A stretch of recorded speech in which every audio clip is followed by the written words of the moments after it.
Today, I'll walk you through adding multiple photos to your Telegram profile. Launch the Telegram app and log in to your account. Once logged in, you'll see the interface. To begin, tap the three-line icon located at the top left corner of the screen. From there, select your profile. Now, you'll be directed to your profile page. Below your username, you'll find the option Set Profile Photo. Tap on it. Here, you can either choose a photo or video from your gallery or take a new one.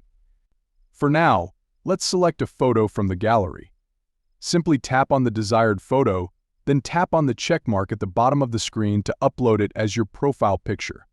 To add more photos, tap on the three dots icon located at the top right corner of your screen. Then, select Set Profile Photo again. Alternatively, you can tap on the plus camera icon below your profile picture. Choose another photo and repeat the process.